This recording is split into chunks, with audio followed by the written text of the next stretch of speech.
निष्कारुण्याता मस्तक हे पाया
राशीचा दास कोणी ठेवा आशीर्वाद द्यावा आची मज नवविराकाय बोललीची भक्ती द्यावे माझे हाती संत जनी.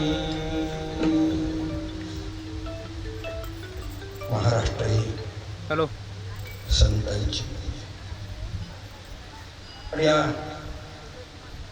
संत भूमीतील उपासना पद्धती तत्वज्ञानाच्या बैठकीला जनसामान्यांपर्यंत पोहोचवण्याचं कार्य करून प्राप्त समाज व्यवस्थेला ज्या उंचीची ज्या पद्धतीची संप्रदायाची विचारधारा लोकांपर्यंत पोहोचायला पाहिजे अशा प्रकारच्या एका चांगल्या विचारधारेचे शिल्पकार थोर संत व्यंकट स्वामी महाराज यांच्या अमृत महोत्सवी सोहळ्याच्या निमित्ताने चाललेल्या अखंड हरिनाम सप्ताहातील आजच्या या तिसऱ्या दिवसाच्या कीर्तनरूपी सेवेकरता श्री संत जगद्गुरु तुकाराम महाराजांचा तीन चरणाचा संत प्रकरणातील आणि संतांच्याकडे मागणी करणारा असा अभंग आहे.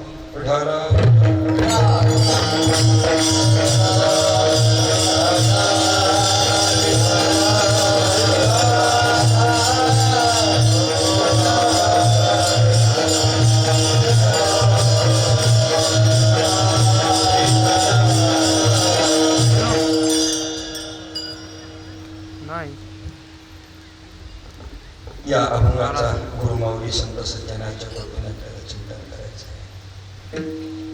मुघल प्रांतामध्ये पंढरी क्षेत्राचं वैभव प्राप्त करून देणारे आपल्या जन्मभूमीला विश्वाच्या पटलावर अध्यात्माच्या ऊर्जेने नेणारे थोर संत व्यंकट स्वामी महाराज यांच्या अमृत महोत्सवी सोहळ्याच्या निमित्ताने श्री गुरु व्यंकट स्वामी महाराज संस्थान अन्नदान कमिटी विश्वस्त मंडळ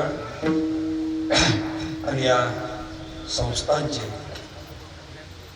मठाधिपती जे गुरुबंधू आपल्या सर्वांचे मार्गदर्शक हरिभक्तीपरायण लक्ष्मण महाराज मेंगरे महाराज नेकुनूर ग्रामस्थ मंडळ आणि व्यंकट स्वामी महाराज संस्थांचे सर्व भक्त मंडळ पंचक्रोशी आणि या संस्थांकडे गेली अनेक वर्षापासून एक महाराष्ट्रातली पंढरी म्हणून पाहणाऱ्या ग्रामपंचायत स्तरापासून पालकमंत्री आणि मुख्यमंत्र्यांपर्यंत जिल्हा तालुक्या स्तरावर सामाजिक काम करणाऱ्या कार्यकर्त्यांनी हे ठिकाण म्हणजे आपल्या सर्वांच्या दृष्टीने एक धाकटी पंढरी आहे त्या भूमिकेतून पाहून पाहिलं आणि बाबांच्या कार्याची पताका हातात घेऊन छोट्याशा समाजी मंदिरासमोर पत्र्याचा मंडप घालून दीनदुबळ्या गोरगरीब भक्त भाविकाला एकत्र करून स्वामी महाराजांच्या सेवेची पताका फडकत ठेवण्याचं काम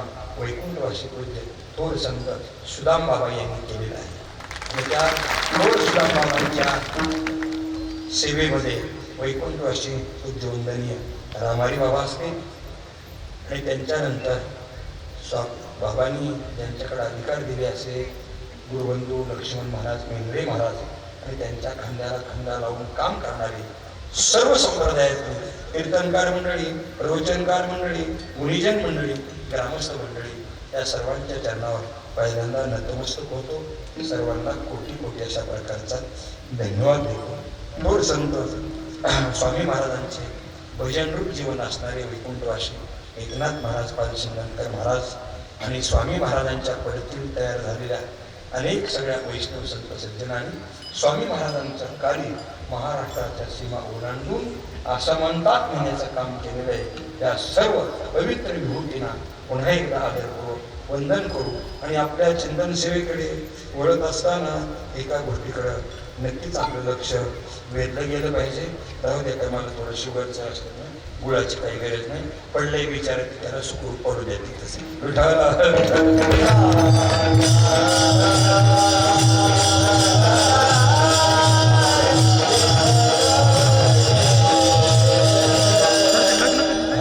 स्वामी महाराजांचा दरबार आहे.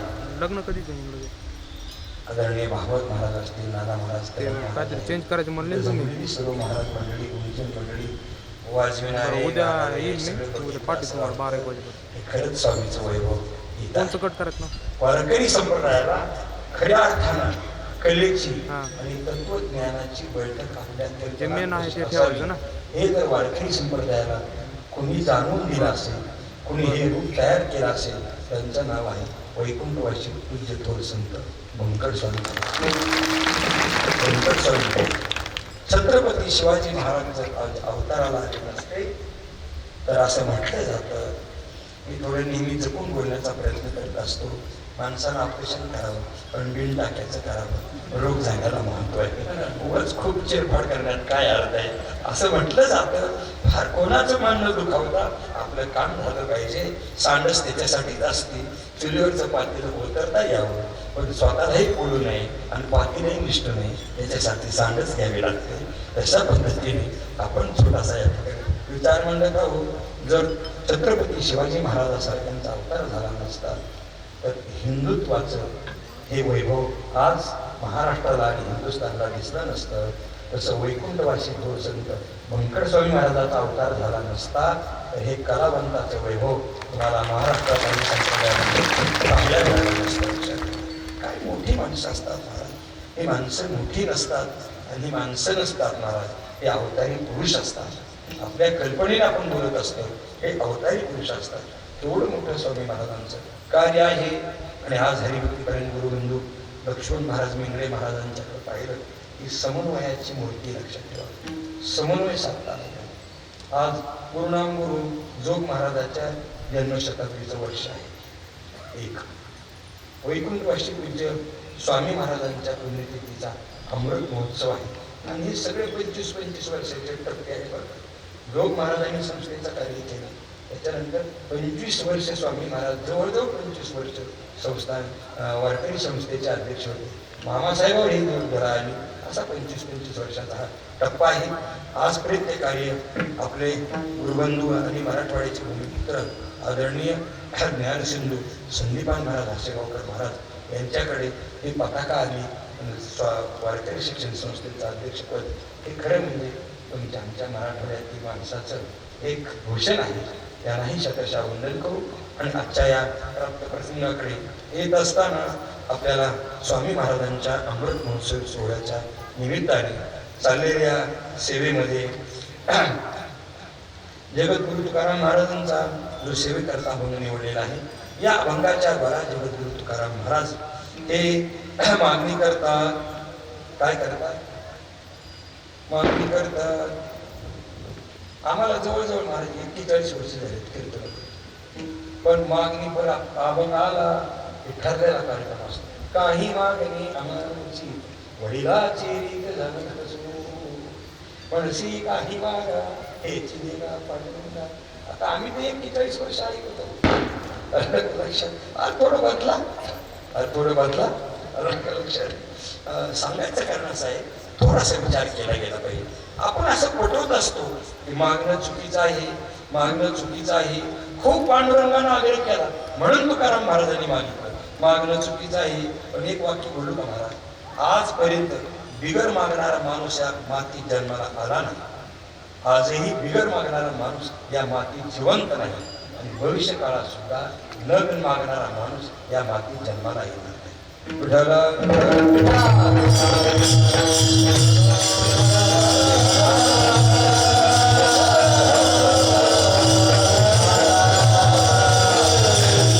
हे माझं विधान तुम्ही कधी न ऐकलेलं असल्यामुळे, तुमच्या बुद्धीला पटणारं नसल्यामुळे हे विधान बहुतेक आपल्या कानाला गोड न लागता तिखट लागलं असेल याची मला जाणीव आहे लक्षात ठेवा.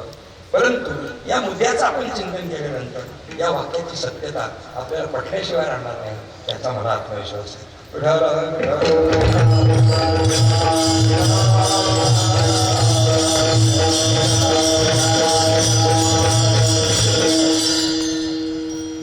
पुन्हा एकदा वाक्य आपल्या लक्षात आहेच, पण सांगतो, या मातीत जीव असो, देव असो किंवा संत असो, या मातीत बिगर मागता कुणी जन्माला आलेलं नाही. आज बिगर मागणारं कुणी जिवंत नाही आणि भविष्य काळात सुद्धा बिगर मागणारं कुणी असणार नाही. थोडा त्याच्या पाठीमागे विचार करण्याची भूमिका आपली असली पाहिजे. सुरेशरावजी भूमिका असली पाहिजे. माझी पद्धत अशी महाराज, व्यासपीठावर भाषण करायला झाले ना, सगळ्या लोकांची नावं दुसरा वक्ता ज्यावेळेला घेतो त्यावेळेला श्रुती झोपत असतात आणि त्यांचं अवधान तुटतं. त्याच्यामुळे वक्त्याने थोडी नावं घेऊन कामाला लागायचं असतं, चालू मध्ये बाकीचं करायचं असतं. कापलेल्या तव्यामध्ये अगोदर कुरवाडी भजी तोडून घ्यायचे असतात लक्ष, आणि नंतर पोळ्या करायच्या असतात. अगोदर चालू मध्ये कार्यक्रम करायचा असतात. सुरेशराव आमचं कधी बरोबर आहे.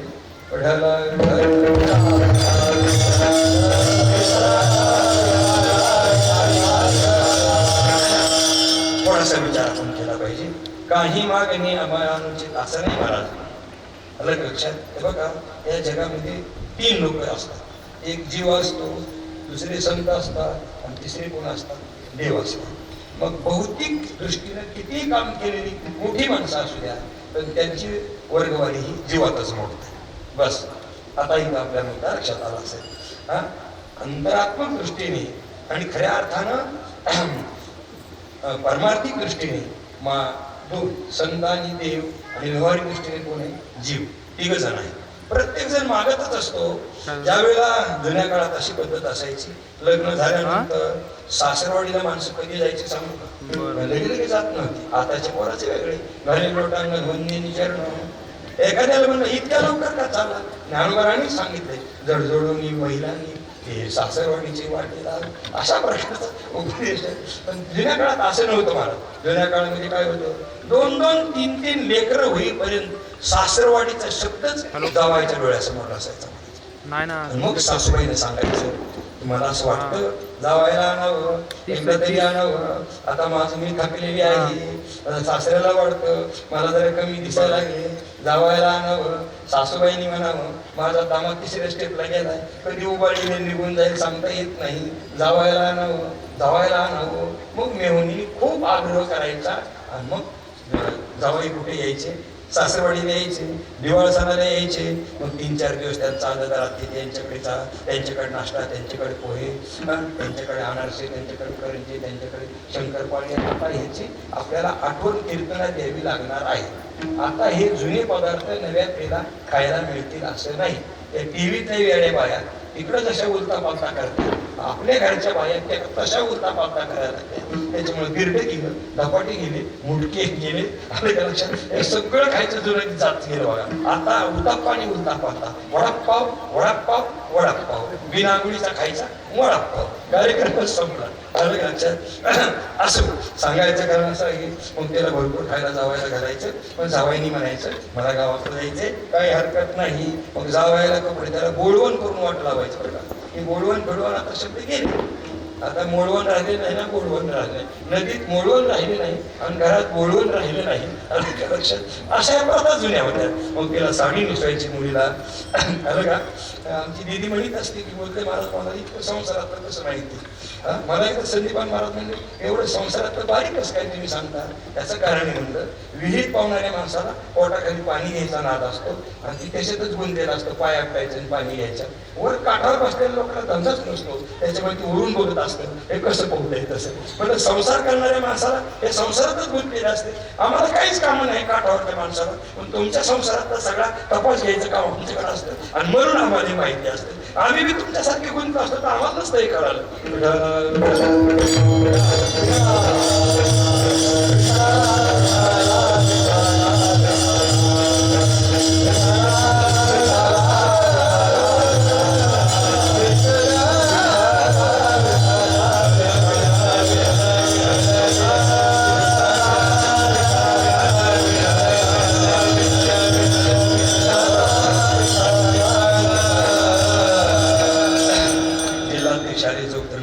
सर्व आलेल्या मंडळीला धन्यवाद देतो. ह्याला थोडंसं बरं फुलपात्र पाहिजे, कारण चाटून असल्यावर चिकणी टाकायला येत नाही. थोडंसं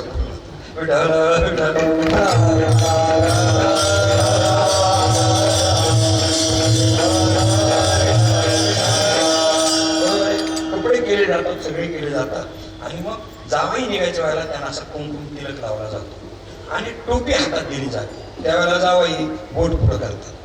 बोट पुढं करतात म्हणजे ते नख काढण्यासाठी नख कपडे झाले म्हणून. ए जावई बोट कशासाठी पुढं करतात तुमच्या लक्षात आले का? काय असलं पाहिजे, अंगठी पाहिजे म्हणून बोट पुढं करतात. तर त्यांना मग सासूबाई उभ्याच असतात. त्यांनी पटकन अशी अंगठी काढली. माझ्या हातात नाही, सासूबाईने अशी पटकन अंगठी हातातली काढली दिली. द्या मुली जावायला. प्रश्न मिटला. त्यानंतर त्यांना कपडे दिले. लहान मुलाला कपडे केले. मग लहान मुलाला असं वाटलं की पप्पानी आजोबाला मागितलंय, मी सुद्धा काहीतरी मागणार.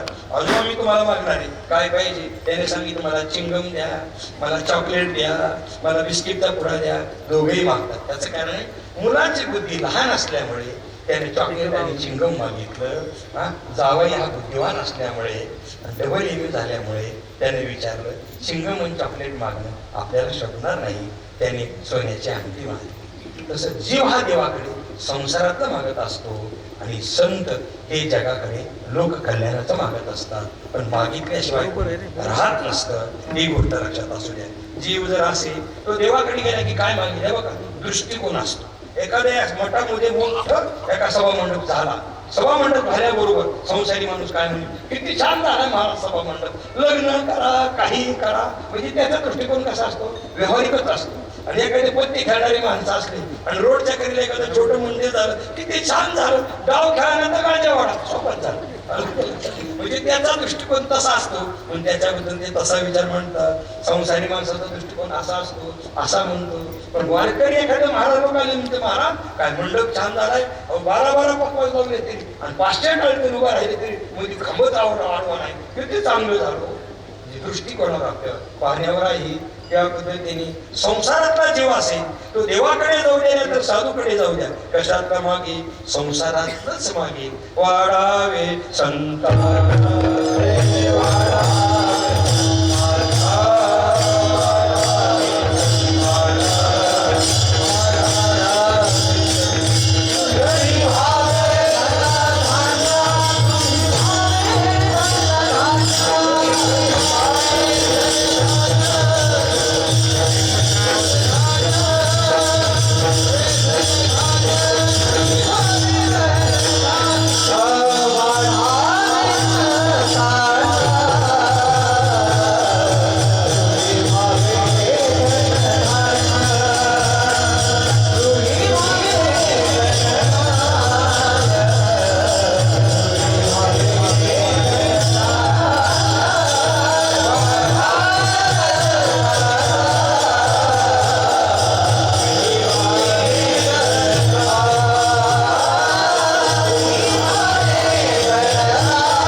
संसारी जीव देवाकडे गेला तर कशातलं मागेल? संसारातलंच मागेल. घरामध्ये संसार चालण्यासाठी समृद्धी पाहिजे आणि पाहिजेच बरं का. आपल्याकडे जर काही नसलं तर लोक आपल्याला विचारत नाही. आपलं जर टकाटक असलं तरच लोक आपल्याला विचारतात. आपलं घर पत्र्याचं असलं आपण जर आखणलं की या चहा प्यायला ते म्हणतात येतो येतो येतो येतो. आणि आपल्या घरामध्ये टकाटक फ्रीज पाहिजे, कूलर पाहिजे, सोफा सेट आहे, फॅन आहे आणि टीव्ही तर असा आहे मला झोपायला सतरंजी टाकायची गरजच नाही. त्याच्यावर चालू करून थोड्या झोपायला येतो. केवढा मोठा टीव्ही आहे घरामध्ये. समोर टू व्हीलर आहे, फोर व्हीलर आहे. आता या लक्षात वाघासारखी मुलं आहेत, त्यांनी नाही बोलत तरी लोक उठू कोण म्हणतात काय चाललंय का बरं आहे चालू कर दुसरे. आपलं टाकाटक असलं तरच लोक नीट आपल्याशी बोलतात. अहो कलश पूजन करायला त्यांना पण वायर काढून टाकतात. गरीबाला कोणी बोलवितं का? जो काय मग काय चालणार आहे? मला जो काय त्याच्या शब्दाला मदत करू शकतो. त्यांना पण एखादा गरीब म्हणजे शिरला तर ते म्हणते तुला कळत नाही का कुठं शिरावून काय सर. म्हणजे त्याचा अर्थ कसा आहे की माणूस उपयोगाला नाही म्हटलं तर कोण बोलत नाही. लक्षात ठेवा. सांगायचं कारण असं आहे म्हणजे काय पाहिजे, घर आपलं नीट असलं, आपलं व्यवस्थित असलं तर लोक आपल्याला आदर करतात. सांगायचं कारण या ठिकाणी असं आहे, संसारातला जीव देवापुढे गेले तर काय मागे? संसारातलंच मागे एक. संत देवापुढे गेले तर काय मागतील? एक तुम्हाला साधं उदाहरण सांगतो. देशाचा प्रमुख असतो त्याला पंतप्रधान म्हणायचं. राज्याचा प्रमुख असतात त्यांना काय म्हणायचं? मुख्यमंत्री. जिल्ह्याचे प्रमुख असतात त्यांना पालकमंत्री म्हणा, जिल्हाध्यक्ष म्हणा. साहेब बरोबर आहे. तुम्ही त्या स्तरावर काम करणारी माणसं, आमचं काही चुकलं तर पुढे माणसे पण आम्हाला मार्गदर्शन करत असं. तालुक्याचा प्रमुख असतो त्याला काय म्हणायचं? सभापती म्हणा, आमदार म्हणा. गावाचा प्रमुख असतो त्याला काय म्हणायचं? सरपंच म्हणा, नगराध्यक्ष म्हणा, महापौर म्हणा, असं म्हणायचं. बरोबर आहे. आणि जर घराचा प्रमुख असतो त्याला काय म्हणायचं? त्याला कारभारी म्हणायचं. आणि घरात राहून काहीच करीत नसतो त्याला गायराती म्हणायचं. काहीच करत नाही त्याला गायराती म्हणायचं. ज्याची त्याची गोष्ट ठरलेली असते त्या पद्धतीने स्वतःसाठी मागतो त्याला जीव म्हणायचं. आणि जगासाठी मागतात त्याला संत म्हणायचं. संत मागत नाही ही गोष्ट चुकीची आहे. संता इतकं तर जास्त कोण मागत नाही. जीव पोटापुरतं मागतो पण संत जगाच्या उद्धाराचं मागतात. आहे की नाही? ज्ञानोबा सारखे संत मागितल्याशिवाय राहिले का? एवढा मोठा ज्ञानेश्वरी सारखा मोठा ग्रंथ अशा प्रकारचा लिहिला, 9000 ओव्याचा प्रपंच केला आणि श्री गुरु प्रसन्न झाले. त्याला ज्ञानोबा राहायला म्हटले काय मागायचे ते मागा. त्याला ज्ञानोबा मागायचं राहिले का? ते म्हणले का काही मागणी अमानुषी, असं नाही म्हणले. ज्ञानोबांनी विचार केला असेल की तसं नाही, जगाच्या कल्याणाचं मागावं. खळाची व्यंकटी सांडू दया सत्कर्मी विरती वाढो, भोवता परस्परे पडो, मैत्री जीवांचे दुरिताचे तिमिर जावो, विश्वस्वधर्म सूर्य पाहो, जो जीवांचे तोटे लाहो प्राणीच्या. सगळं प्रसादान लक्षात घ्या. ज्ञानोबांनी मागितलंय का नाही? भागवत महाराज मागितलंय का नाही? पण ते कोणासाठी मागितलंय? जगासाठी मागितलं. नामदेव महाराजांनी मागितलं की नाही? अकल्पा विश्व व्हावे दयाकुळा, माझ्या सकळ हरिच्या दासा, कल्पनेची बाधा न होणे काळी, संत मंडळी सुखी असो. तुकोबरांनी मागितलं का नाही? हीच व्हावी माझी आस, जन्मोजन्मी तुझा दास, पंढरीचा वार करी, वारी चुकोनी दी हरी. मागितलं का नाही? मागणी इथे प्रती आहे, देशील तरी पाही पांडुरंगा, या संतासनी आणि तुझे काही न मागू देवा. जगासाठी मागतात ते संत असतात आणि स्वतःसाठी पण भौतिक मागतात तो जीव असतो. आणि स्वतःच्या उद्धाराचं मागतात ते जिज्ञासू असतात. या अभंगामध्ये जगद्गुरु तुकाराम महाराज मागतात ते जिज्ञासूच्या भूमिकेतून मागतात. विठ्ठल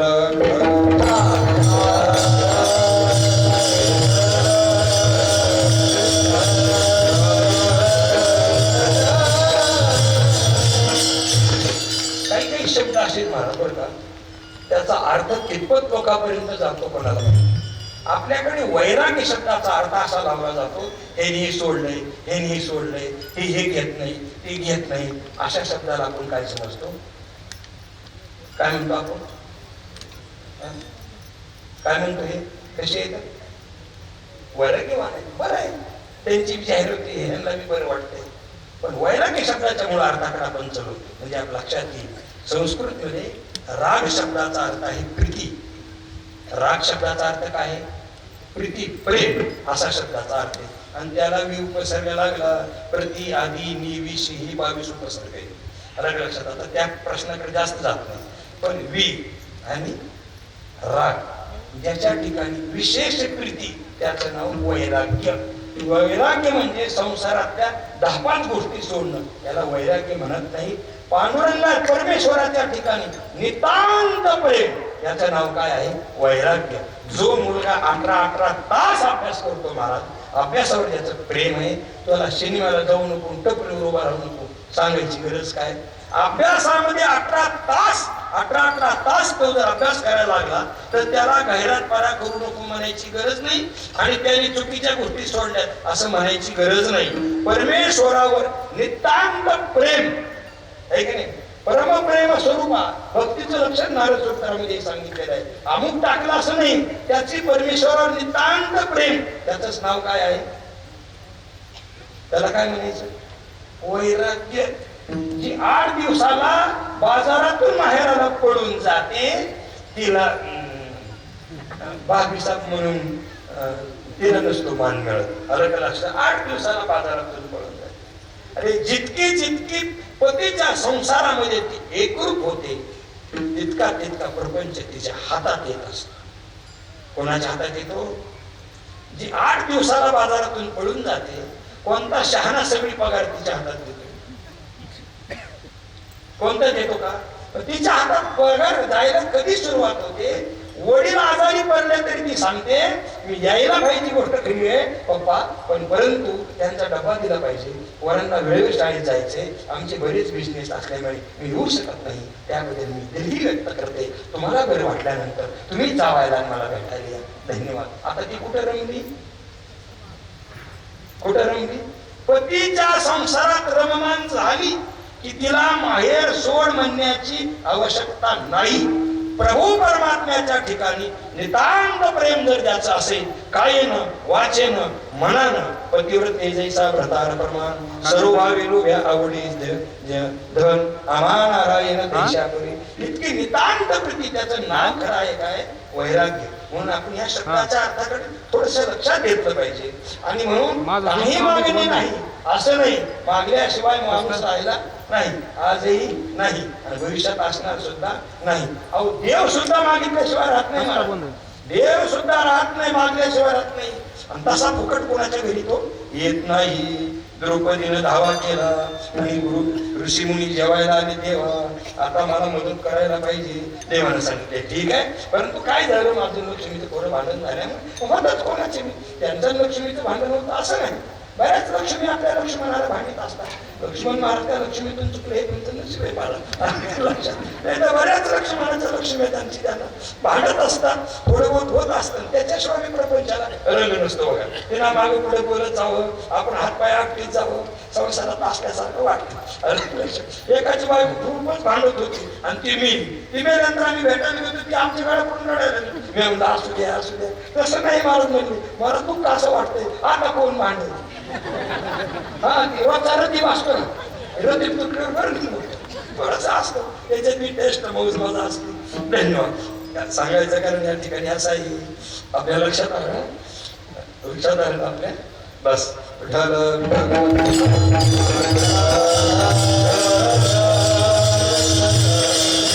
सांगितलं देवा आता हे अन्नाचे पर्वत तयार करा, अन्न पाहिजे, भगवंताने सांगितलं तुला देतो. पण मला असं एक घरी अडचण झाली, थोडं आमची बाचाबाची झाली दोघांची. कोणाची? तुमच्या चेहऱ्यावर स्तब्धता दिसायला लागली की त्याचा अर्थ महाराज असं होतच असतंय. चलू द्या, आमचं काय म्हणणं नाही. तुमच्या चाललेला आमचा धन्यवाद, शुभेच्छा कोटी, पण फार पराकोटीला जाऊ देवा एवढीच विनंती. नाही असं लक्ष्मीचं माझं भांडण झालं आणि त्याच्यामुळे म्हणले मी तसाच आलेला आहे, मला थोडं जेवायला काय देते का? द्रौपदी म्हणते हे सगळं धुवून टाकले, कारण ती सूर्य थाळी होती. एकदा का सूर्य असलेला धुतली, सूर्य उदयापर्यंत काहीच येत नव्हतं. भगवंतांनी सांगितलं मला थोडं खाल्ल्याशिवाय जमत नाही. काय करते आता? शुगर झाली का काय झाली ते काही होऊ म्हणले, शुगर आले माणसाला थोडं खाल्ल्याशिवाय जमत नाही, मला जमत नाही. मग काय द्यायला पाहिजे? ती म्हणजे मग काहीतरी असलं. द्रौपदीनं ते थाळी बघितली, भाजीचं पान राहिलं. ते भाजीपान मिक्सर खाल्लं, मध्ये टेकून लावला, दिला, SD आणि मग मध्ये अन्नाची लावा, पर्वणी दोन मध्ये केली. लावा. सुदामदेव भेटायला आले दारिद्र्यामुळे, पण ते सुदामदेवाकडून मूठभर पोहे मागितले त्याला, मिक्सरला लाव, मग मिक्सरला, सोन्याची नगरी प्रोसेसरला. दिली. देव सुद्धा मागितल्याशिवाय राहत नाही महाराज, आलं का लक्षात? मिक्सरला जीव सुद्धा लावा, मागितल्याशिवाय मिक्सर, राहत मिक्सर, नाही. तू प्रोसेसर साधकाने लावायचा. मागितल्याशिवाय राहू आलं का? हा, फक्त साधकाने संसारातलं मागू नये. साधकाने मिक्सर कोणतं? उदाराचं अलीकडे, मागावं. पलीकडे? आता ते मागताना कोणाकडे मागायचे हा एक विचार. कसं तुकोबाराय पाहिजे? कधी कधी मोबाईल देवाकडे वापरा. मागतात आणि कधी कधी संतांच्याकडे मागतात. तुकोबाराय जीवाकडे मागत नाही, कारण जीवाकडे मागण्यासारखं असतंच काय. इन मध्ये लावा. तुकोबाराय देवाकडे मागतात आणि कधी कधी संतांच्याकडे मागतात. पण जास्त करून तुकाराम महाराज कोणाकडे मागतात? मग आता काय करायचं? कोणाकडे मागतात? संतांच्याकडे मागतात. मुलं सुद्धा मागत असताना आईकडे जास्त मागतात का वडिलांकडे जास्त मागतात? मुलाला मोकळ्या म्हणून कोणाला मागावं वाटतं? आईला मागावं वाटतं का वडिलांना मागावं वाटतं? ए बापा हो, कोणाला मागावं वाटतं? मुलाला माहिती आहे हे खवळल्याशिवाय राहत नाही. हे लय बारीक नजर ठेवून असतं. कालचे 50 रुपये काय केले, 25 रुपये काय केले. आईचं तसं नसतं. दिले 100 रुपये किती दिले, कोणा मागितले किती दिले, असं आईचा सारा मोकळा स्वभाव असतो. मुलं कोणाकडे जास्त मागतात? आईकडे. मग कोणाला माहितीये आपलं सगळं आईजवळ जर मागतं तर बापाला शाकायची गरज काय?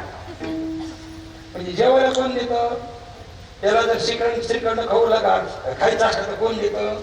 त्याला जर अशा शेवयाचं भातन त्याच्यामध्ये असं बिन पाण्याचं घट रसन त्याच्यात तूप ओतून जर खायचं असलं, हे उन्हाळ्याचे दिवस आहेत, रसाचे दिवस आहेत, म्हणून नाना महाराज अलग लक्षात. असं एखाद्या माई माऊलीच्या मनात आलं, एखाद्या काळ म्हणून ही काय अभंगात बसले का? ते अभंगात बसले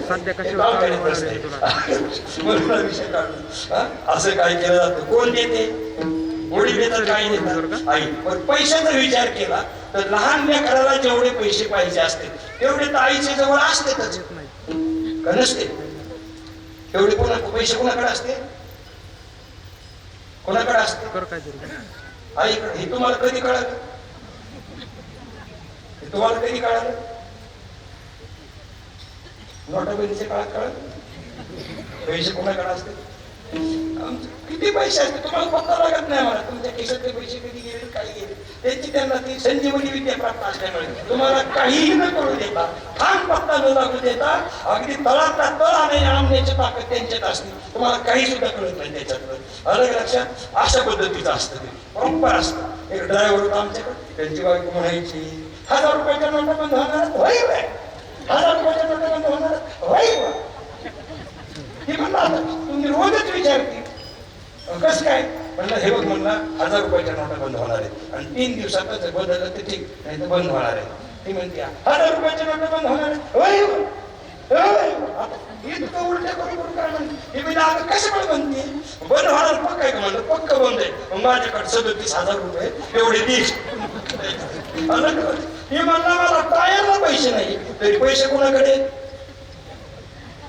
म्हणून मी महाराजाला नेहमी सांगत असतो, महिलाला कधी दुखवायचं नाही. आपल्या कामापुरचे पैसे तर तेच देते. आणि तुम्ही जर असं कधी हाटून कटून बसलात ना, तुम्हाला नीट करायचं काम त्यांच्याकडूनच असते. आपल्याला त्याची गरज पडत नाही. बरोबर म्हणायचं मॅडम, तुमचं काय माहीत चांगलं, सासर बी चांगलं, परमार्थाचं ना. तुम्ही आल्यापासून तर काही लक्ष्मी तुमच्या घरात आली बघा, आणि हे सगळं उदाहरण काम तुमचं एवढं म्हणलं. नवरा म्हणलं का नाही, म्हणलं साखर देते बसा, तुम्हाला काय कळतं? परवा 10 आली 5 लाख रुपये गेले, त्याच्यात काय नाही गप म्हणलं बस. किती बी पुरोगामी विचारत असू द्या आणि किती बी असू द्या, बरोबर येणार म्हणजे याला लेकरं बायको सगळं घेऊन वाढायला लागलं. ती म्हणजे तुम्ही सप्त्या, तुम्ही तर देवाला नाव ठेवता तिच्यामुळं बाळ जाऊन गेले आधी समजत असू द्या. सांगायचं कारण असं आहे, मुलाला मागण्यात मोकळेपणा कोणाकडे वाटतो? आईकडे वाटतो का कोणाकडे वाटतो? कोणाकडे वाटतो? बरोबर कोणाकडे वाटतो?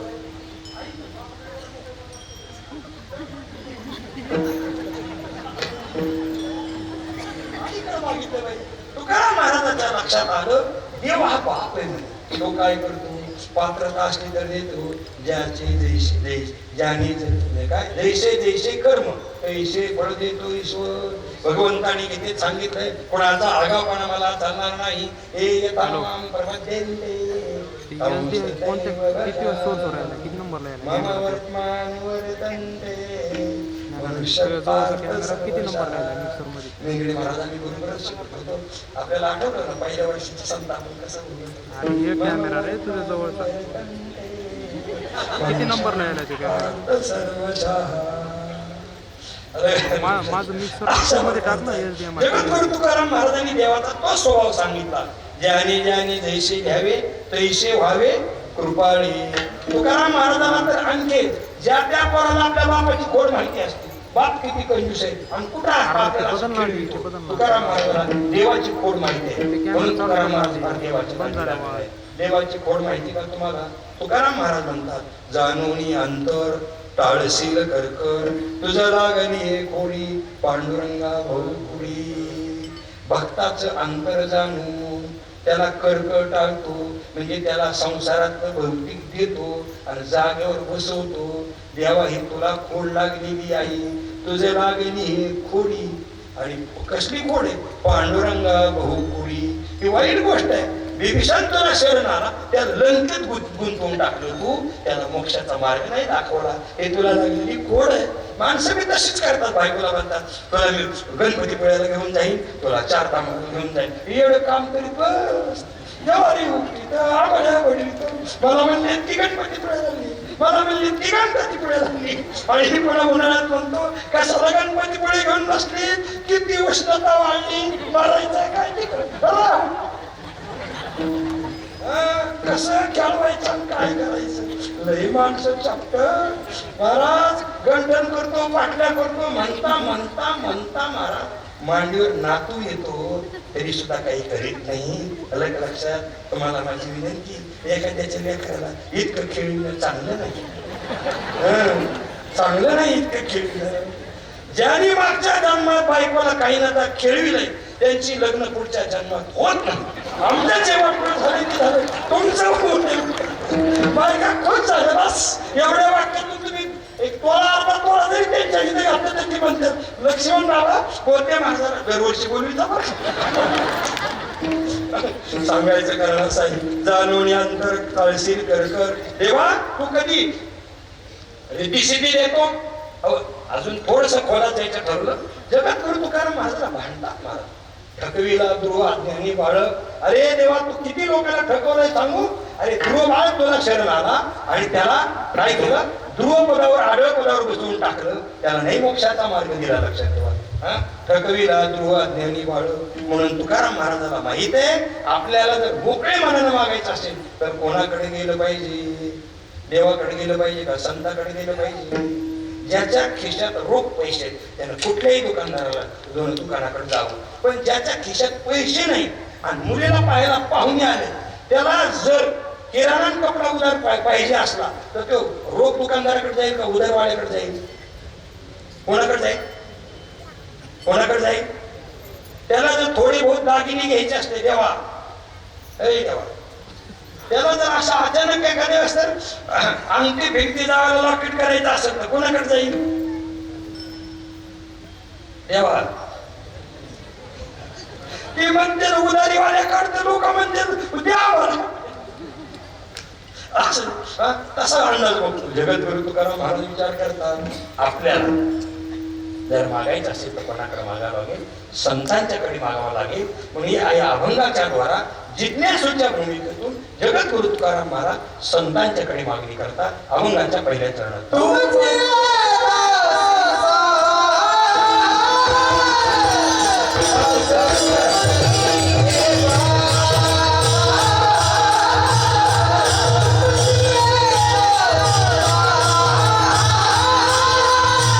Thank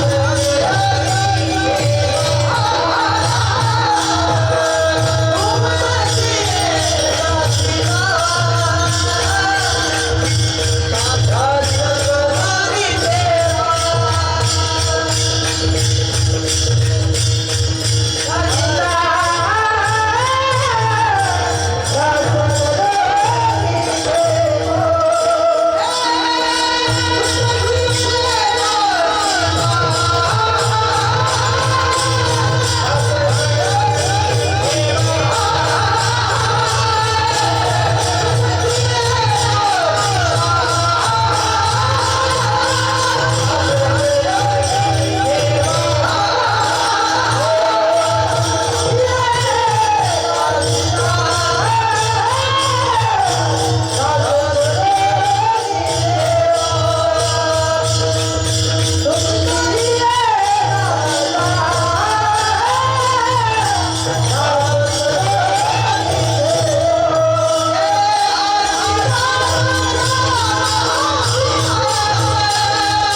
दासीचा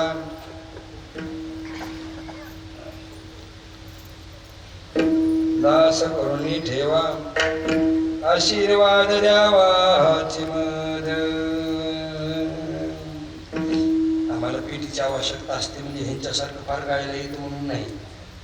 पेटी कशासाठी लागते म्हणजे जुन्या काळामध्ये गाडी रस्ता असायचा. त्या गाडी रस्त्यामध्ये एका राहिलं ना एका रस्ता त्यावेळेला एकदा म्हणायचं पाटलीवर हात राहू द्या म्हणजे गाडी करणार नाही.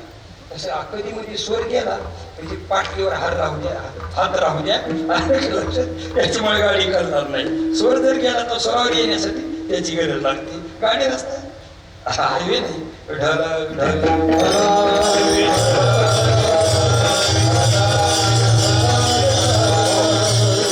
दासीचा दास करून ठेवा आशीर्वाद द्यावा हचिमल.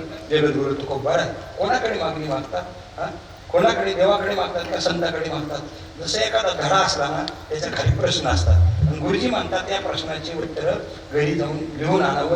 गृहपाठ वर्गात लिहिणे त्याला वर्गपाठ, घरी जाऊन लिहिणे त्याला काय म्हणायचं? गृहपाठ. मग त्या धड्याच्या खालच्या प्रश्नाची उत्तरं दुसऱ्या पुस्तकात असतात का त्याच धड्यात असतात?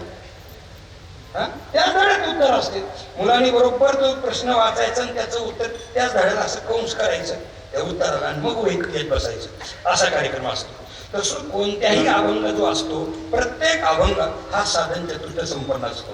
त्याच्यात अधिकारी असतो, त्याच्यामध्ये विषय असतो, त्याच्यामध्ये प्रयोजन असतं आणि यांचा एकमेकाचा काय असतो?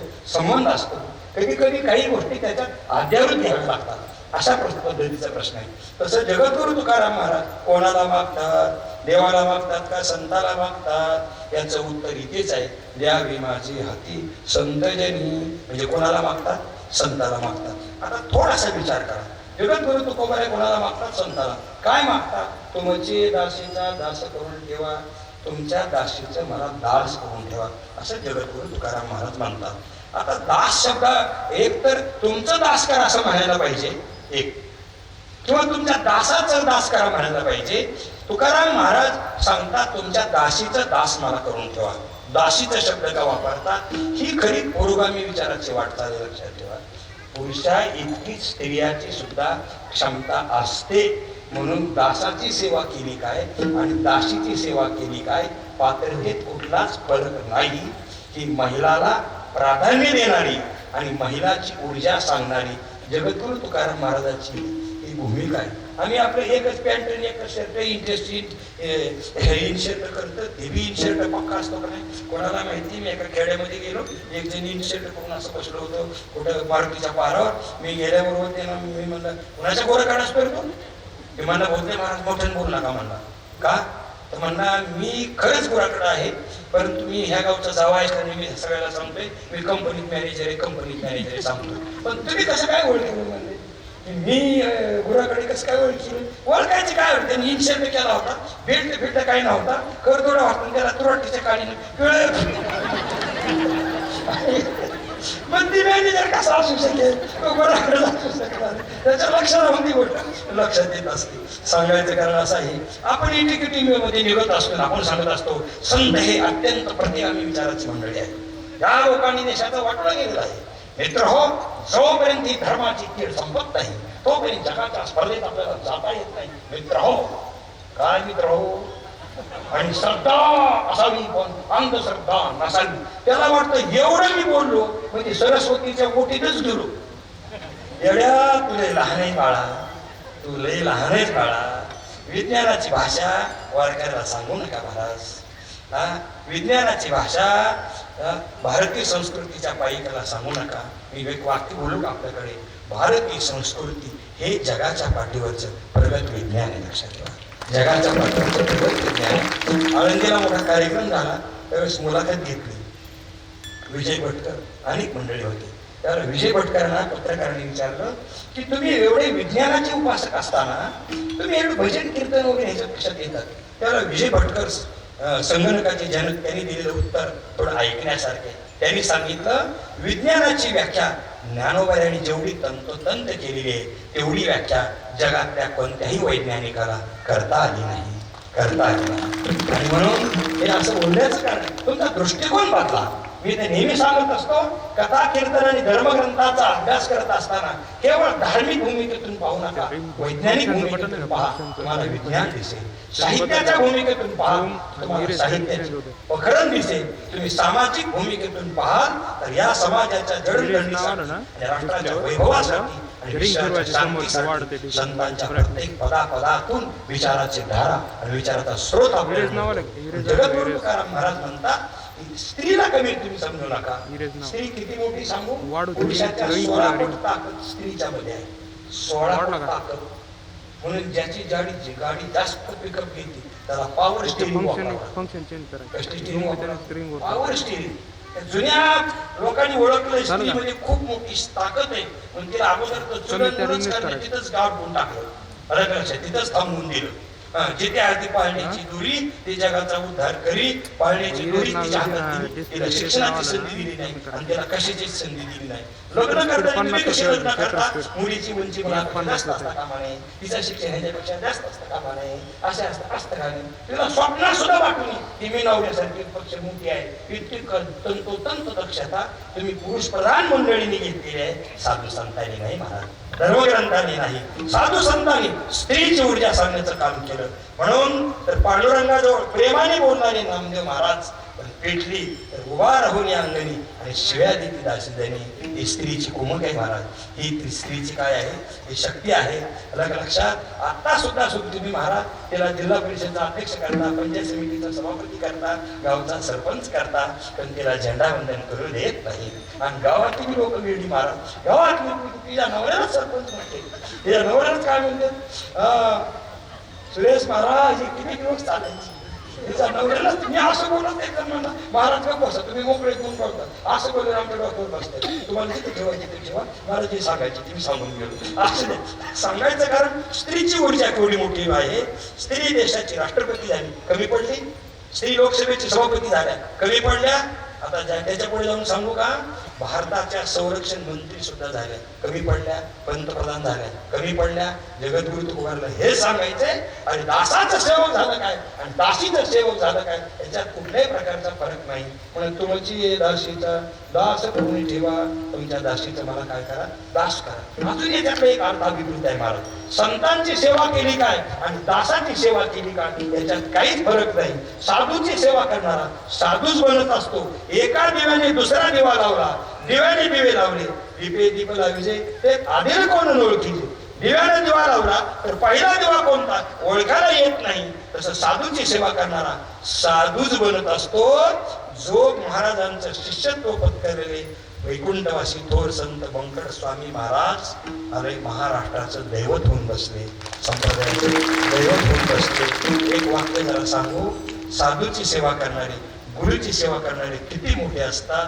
फर्ग्युसन कॉलेजच्या प्राचार्याने ब्रह्मचारी जीवन जगून वैकुंठवासी स्वामी महाराजांच्या समोर बसून ज्ञानेश्वरी ऐकावी. हा मराठवाड्याचा मातीचा सुगंध आहे. त्या मातीचा सुगंध आहे. ती स्वामी महाराजांच्या जीवनाची काय आहे, हा हे ऊर्जा आहे. वैकुंठवासी पूज्य बापूंच्या मुळे मला बऱ्याच मोठ्या लोकांचा सहवास झाला. त्यामध्ये माधवराव सूर्यवंशी साहेब हे महाराष्ट्र लोकसेवा आयोगाचे अध्यक्ष होते. तेव्हा बोलता बोलता चर्चा निघाली आणि माधवराव सूर्यवंशी साहेबांनी सांगितलं, मी अनेक ज्ञानेश्वरीचा अभ्यास केला, पण प्रत्येक पदाचा वास्तव अर्थ कळायचा असेल तर बंकट स्वामी महाराजांची ज्ञानेश्वरीच वाचली पाहिजे. स्वामी महाराजांची ज्ञानेश्वरीच वाचली पाहिजे. जरा मला माफ करा, साहित्याच्या क्षेत्रात तुम्ही किती अभ्यास करा, पण आषाढी एकादशीच्या दिवशी धपाडे कडी जर तुम्ही खात असताल तर तुम्ही लिहिलेल्या लेखणीचा प्रभाव भाविकाच्या अंतःकरणात पोहोचत नाही. मला साधनेतून केलेला ज्ञानाला खूप महत्व असतं.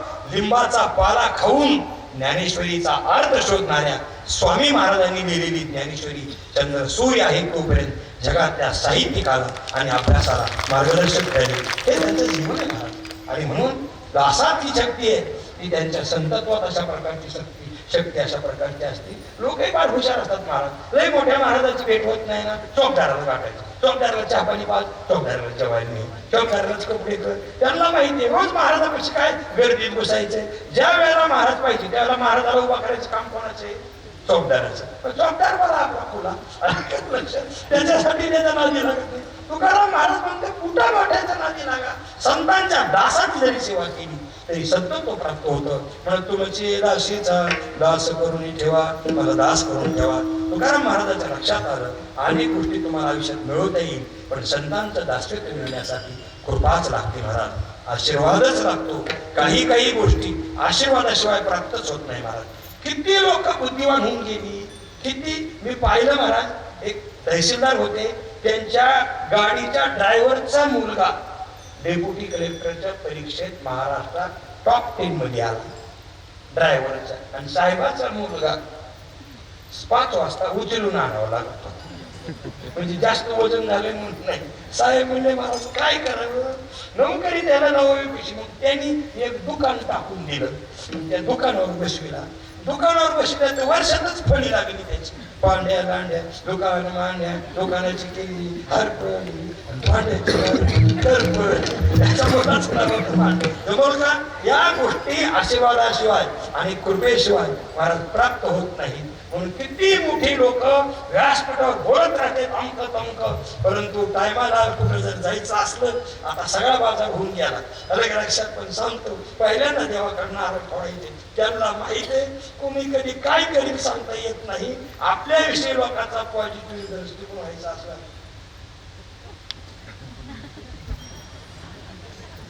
महादेवाला अभिषेक करतात, मारुतीला अभिषेक करतात. एखाद्या गावचा मसुबा जरी पॉवरफुल असला तरी मसुबाला सांगता येत नाही. त्याला काय म्हणायचं, कशाची गरज आहे, आशीर्वादाची गरज आहे. कौरव पांडवांच्या युद्धातला एक प्रसंग महाराज, ज्या वेळेला भीष्माचार्यांनी प्रतिज्ञा केली उद्या निष्पांडवी पृथ्वी करावी, एक सुद्धा पांडव जीवन ठेवणार नाही. भगवंताच्या लक्षात आलं वैऱ्याची रात्र आहे. भगवान परमात्म्याने द्रौपदीला घेऊन भीष्माचार्याच्या छावणीत गेले. भीष्माचार्य पहाटे ध्यानात होते, आणि त्यावेळेला द्रौपदी गेली आणि भीष्माचार्याला आता आशीर्वाद घेणार होती. कारण त्याचं कारण भगवंताच्या लक्षात आलं की भानुमती म्हणजे दुर्योधनाची जी पत्नी आहे ती आशीर्वाद घ्यायला जाणार होती. आणि भानुमतीने काय इच्छा होती तिची, माझा नवरा वज्रदेही व्हावा, त्याला कोणाला मारू नये. आता भानुमती आशीर्वाद घेणार आहे, भीष्माचार्यांनी प्रतिज्ञा केलेली आहे. पण भगवंताच्या लक्षात आलं सगळ्या गोष्टी ती घडतात ते आदल्या दिवशीच घडतात. म्हणजे मी हे सांगतो का हळद लावायचं सांगतो, लग्नातलं हळद आदल्या दिवशीच असते. तुमच्या मला काय असेल ते तुमचीच मला कुठे घडतात आदल्या दिवशी. ती 3:15 वाजता आपलं 3:30 वाजता भानुमती भीष्माचार्याचे आशीर्वाद घेण्यासाठी जाणार होती. भगवंताने 15-20 मिनिटं अगोदरच 3:05 द्रौपदीला तिथे घेऊन दाखल केलं. भीष्माचार्य 3 वाजता ध्यानस्थ बसलेले आहेत. आणि मग द्रौपदी गेली आणि दर्शन घेतलं. त्यावेळेला बांगड्या जास्त घालीत होते, त्याच्यामुळे त्या बांगड्याचा खळखळ आवाज आला. बांगडीचा आवाज आला म्हणजे कोण आलं, पुरुषाला का स्त्री आली, स्त्री आली असं लक्षात आलं. भीष्माचार्याच्या लक्षात आलं बांगडीचा आवाज आला म्हणजे स्त्री आली. आणि त्यांच्याकडे कोणत्या स्त्रीला यायची ताकद आहे, भानुमती येणार होती एवढंच माहिती. भीष्माचार्याच्या तोंडातून शब्द गेला अखंड सौभाग्य होती भोग. त्यावेळेला द्रौपदी म्हणते हे तात म्हणल्यानंतर भीष्माचार्य डोळे उघडले, बाळा तू कशी इथेच. पण भगवंत भीष्माचार्याच्या लक्षात आलं ज्या ती रेल्वेचा डबा इथं आहे त्यावरती इंजिन कुठंतरी बाहेर सुटलं असलं पाहिजे, त्याच्याशिवाय डबा इकडं या रुळावर येत नाही. द्रौपदी काय असेल ते असू दे, अला माझ्या लक्षातून आलेले सगळं. द्रौपदी म्हणते आपलं भीष्माचार्य म्हणतात, पण द्रौपदी लक्षात ठेव भीष्माची जरी प्रतिज्ञा असली तरी आशीर्वादाची ताकद खूप मोठी आहे, खूप मोठी आहे. जरी भीष्मानं प्रतिज्ञा केली तरी पांडवाला धक्का लागणार नाही, पण भीष्मानं दिलेला आशीर्वादच श्रेष्ठ होणार. तुझ्या कोकबाळाच्या कुंकाला धक्का नाही. ही आशीर्वादाची भूमिका. कशाची गरज आहे, आशीर्वादाची गरज आहे. वेळ खूप होत चाललेला आहे, तरी पण एक मुद्दा समोर आला पण आपल्याला आपल्या समोर मांडतो. चिकित्सा असतात, वैद्यकीय चिकित्सा ह्या 5 प्रकारच्या असतात. बरोबर आहे डॉक्टर साहेब, किती असतात, 5 प्रकारच्या. एक मानवी चिकित्सा, दुसरी प्राकृतिक चिकित्सा, तिसरी योगिक चिकित्सा, चौथी राक्षसी चिकित्सा आणि 5वी दैवी चिकित्सा. अगं थोडक्यात मानवी चिकित्सा जडीबुटी वगैरे औषध देणारी मानवी चिकित्सा, प्राकृतिक चिकित्सा म्हणजे कशावर? आहारावर नियंत्रण करणं, विपश्यना वगैरे करणं, हे प्राकृतिक चिकित्सा आहे. तिसरी योगिक चिकित्सा म्हणजे आता जी रामदेव बाबा वगैरे अनुष्ठान वगैरे सांगतात ना, योग वगैरे आसन वगैरे, हे ह्याचे दोन प्रकार आहेत. पहिलवानाची कुस्ती, पहिलवानाचा व्यायाम एक भाग आहे आणि आसनाचा एक भाग आहे, त्याला योगिक चिकित्सा म्हणतात बरं का. त्याच्यामध्ये जरा सोपं कोणतं आसनाचं बरं, पहिल्याने व्यायाम केला केला केला आणि म्हातारपणात इतके गुडघे दुखायला लागतात ना, त्याच्यामुळे खूप अवघड होतं. त्याच्यापेक्षा योगिक चिकित्सा करू, पण ज्याला जमते त्याने पहिलवानकी केलीच पाहिजे, वाचतात असलेच पाहिजे आणि हिंद केसरी झालेच पाहिजे. अलग लक्षात असं आहे. आता चौथी चिकित्सा कोणची आहे? राक्षसी चिकित्सा, म्हणजे काहीच होत नसेल तर त्याची चिरफाड करणे आणि त्याचं ऑपरेशन करणे, हे राक्षसी चिकित्सा आहे, नवीलाज असतो त्यांचा. आणि पाचवी चिकित्सा आहे दैवी चिकित्सा. दैवी चिकित्सा म्हणजे पेशंट हाताबाहेर गेला की डॉक्टर लोक सांगतात, डॉक्टर साहेब खोटं असलं तर मला लगेच सांगा, इतकं खोटं मला दुसऱ्यापर्यंत पोहोचणार नाही. डॉक्टर लोक सांगतात आमचे विलाज संपले, तुम्ही आता घरी घेऊन जा, काय देवाला प्रार्थना करा, साधू संतांचा आशीर्वाद घ्या, बरोबर आहे. शेवटी काय सांगतो, कधी कधी असं होतं डॉक्टरच्या आटोक्याच्या बाहेर चिकित्सा असते, डॉक्टर म्हणतात असं घडतच नाही, पण तुमच्या कुठेतरी दैवाची कृपा आणि म्हणून तुम्ही ह्याच्यातून वाचलेला आहात, त्याला दैवी कृपा म्हणतात, दैवी चिकित्सा म्हणतात. हा महत्वाचा भाग आहे. म्हणजे जगद्गुरु तुकाराम महाराज म्हणतात संतांचं दर्शन होण्यासाठी, संतांची सेवा मिळण्यासाठी आम्हाला आशीर्वाद दिला पाहिजे. आणि महाराज आशीर्वाद कशाला दिला पाहिजे? हाची सकारात्मक. काही लोक काही बायकाचं कसं असतं, जसा नावा लोळ आणि तसं आण, तुम्हाला तसं आणायचं तसं आण, अशी कोणाच्या नशिबात असं त्याच भाग्यवान. अलग लक्षात. पण काही काही बायकात असत नसत्यात, तुम्हाला जमत नाही, तुम्हाला ह्यातलं काही, तुम्हाला ह्याच्यातलं काही कळत नाही, मग ती बरोबर येणार. आणि साडी घेताना कोणासारखी घेणार? तिच्या मनासारखीच घेणार. कलर नवऱ्याला आणली तुम्हाला घ्यायचं तर डोकंच नाही, ही काढायलाच बरी नाही, पदार्थाच बरी नाही, ह्याची डिझाईनच बरी नाही, हे पाणी भरलं की पोत्राच होतंय, आमकच होतंय, आमकच होतंय. आता नाही घेऊन मला एवढं कळतंय, तुम्ही रोज घेतल्यावर तुम्हाला किती कळत असेल, आणि एवढं करून ते म्हणते तुम्हाला काही कळतच नाही, त्यांना काय कळत असेल ही त्यांची जिम्मेदारी. पण बाई म्हणते मी साडी घेतली पण कुणासारखी घेतली? माझ्या मनासारखीच घेतली. जगद्गुरु तुकाराम महाराज म्हणतात मला आशीर्वाद पाहिजे, तुकाराम महाराज म्हणतात संतांना, पण तुमच्या मनासारखा नाही, माझ्या मनासारखा आशीर्वाद द्यावा, हाच आशीर्वाद पाहिजे. कधी कधी तुकाराम महाराजांच्या मनासारखं घडतं, नाही तर कधी कधी तुकाराम महाराज त्यांच्या मनासारखं मागतात, कधी कधी मनासारखं घडतं. तुकाराम महाराजाला बाबाजी चैतन्याने गुरुमंत्र दिला, त्यावेळेला तुकाराम महाराज म्हणतात मला जो मंत्र दिला तो कसा दिलेला आहे? आवडीचा मंत्र सांगितला सोपा, जेनी नव्हे गुंफा कोठे काही. मला जो मंत्र आवडत होता तोच मंत्र दिला. म्हणजे कधी कधी तुकाराम महाराजांच्या आवडीसारखं होतं, तर कधी कधी तुकाराम महाराज त्यांच्या आवडीसारखं मागतात. जगद्गुरु तुकाराम महाराजाला विचारलं, सांगितलं तुकाराम महाराज आम्हाला असाच आशीर्वाद द्या. तुकाराम महाराजाला विचारलं तुम्हाला आशीर्वाद तरी पाहिजे कसला? हे अभंगाच्या दुसऱ्या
नवविधा काय बोलिली जी भक्ती द्यावी माझे हत्ती संतजनी.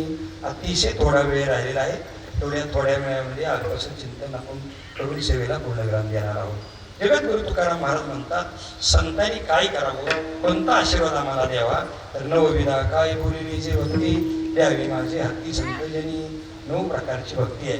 त्याच्यात छोटीशी काल्पनिक शंका आहे. तुकाराम महाराजांनी संतांच्याकडे ज्ञानाची का मागणी केली नाही. तुकाराम महाराजांनी संतांच्याकडे कर्माची का मागणी केली नाही. तुकाराम महाराजांनी संतांच्याकडे योगाची का मागणी केली नाही. जगद्गुरु तुकाराम महाराजांनी भक्तीचीच का मागणी केली. त्याच्यात छोटं उत्तर असं आहे, योगाची मागणी का केली नाही, निर्गुणोपासनेची का मागणी केली नाही. त्याचं कारण आहे क्लेशोदित रस्तेशाम मव्यक्ता शब्द चेतसाम अव्यक्ता ही होते दुःखम देहवद्भीर वाक्यते. निर्गुणाधिकाची उपासना त्याच्यात क्लेश खूप आहे आणि सामान्याच्या आटोक्यात ती गोष्ट नाही. कर्माची का मागणी केली नाही. कर्म इतका अवघड आहे. किम कर्म किम कर्मेती कवयो क्षेत्रे मोहितः. कर्म किम अकर्म किम अत्र कवयाही बोहिता. ज्ञानोबाई लिहितात एक विचारिता विचक्षण गुंपुनी ठेले. म्हणून त्या कर्माधिकाच्या भानगडीत सामान्य माणसाला ही गोष्ट जमणार नाही. म्हणून तुकाराम महाराजांनी त्याची मागणी केली नाही. दुसरी गोष्ट, कर्माधिकाच्या ठिकाणी फलप्राप्ती थोडी आहे. निष्काम करते सकाम कर्म केलं तर स्वर्गाधिकाची प्राप्ती होईल.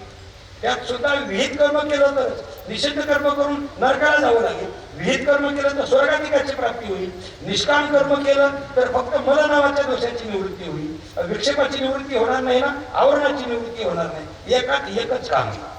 जर योग केला तर फक्त चित्तवृत्तीचा निरोध होईल. त्याच्यामुळे आवरण निवृत्ती होणार नाही. त्याच्यासाठी त्यांनी त्या भानगडीतच पडली नाही. कसं आहे, भक्ती कशी आहे, भक्ती एक लेकरवाडी बाई आहे बघा. एक बाई एसटीत चढली आणि गेल्यानंतर सहा मुलं घेऊन गेली बरोबर. ती मुलं फार विचित्र मुलं. त्या मुलांनी काय केलं, एकानं कंडक्टरचं ते तिकीट फाडायचं बुक हातात घेतलं. तिसऱ्याने त्याची पिशवीच पैशाच्या हातात घेतली. चौथ्या ड्रायव्हरकडे गेलं, स्टीअरिंग चालवायला. 5वं मध्ये गेलं त्याने काय केलं, सीटच फाडलं, त्याच्यातलं हीच काढायला लागलं. 6वं गेलं एक म्हातार गाडी बसलं होतं, त्याच्या नाकात काकडच घालायला लागलं. गाडीतले लोक परेशान झाले की कंडक्टर म्हणला बाई तुला डोका आहे का नाही. एवढे लोक लेकर कुठे घेऊन येत असते त्या गाडीमध्ये. सगळी गाडी डोक्यावर घेतली, तुला काही डोकं बिका आहे का नाही. ती म्हणजे कंडक्टर तुला कुणी केलंय ना, खेड्यातल्या बायका नाही चुकून बोलत मला, तुला कुणी कंडक्टर केलं म्हणजे. निमी लेकरं घेऊन या ही शहाणपणा तुला शिकवायची काय गरज आहे. तेवढं मला कळत नाही का, एवढं मला कळत नाही. नेहमी घरी ठेवली नेहमी आणली एवढं आहे का. मी तिला होती डझन, तिला किती होती, 1 डझन. भक्ती म्हणजे महाराज लेकरवाळी आई आई पुढे भक्तीने धरिले हात.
मागे ज्ञानवैराग्य धर्म येती स्थिर केली जी आजपुढे व्यक्ती सिद्धावलेली लावली पण ती या स्थिर केली. लक्षात आलं ना.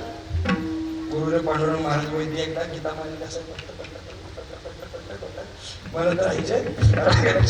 आमच्याकडे एक संजय पाचपूर म्हणून संजय काय नाव ते राजपूत म्हणून होते बरोबर. त्याला माहिती आला काय चोपडा गुळगुळीत मला चोपडा गुळगुळीत मला ह्या गुरुजनांनी निष्काम सेवा संस्थेत केली. मला त्याचा प्रचंड प्रभाव लोकांमध्ये आहे.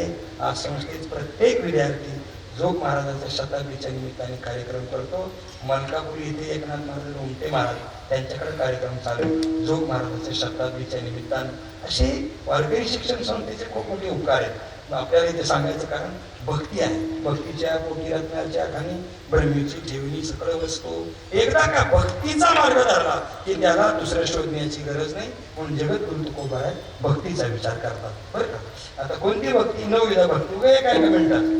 श्रवणम कीर्तनम विष्णुस्मरणम अर्चनम वंदनम पादसेवनम सख्यम दस्यैव योगेन माम ध्यायन्तु उपासते.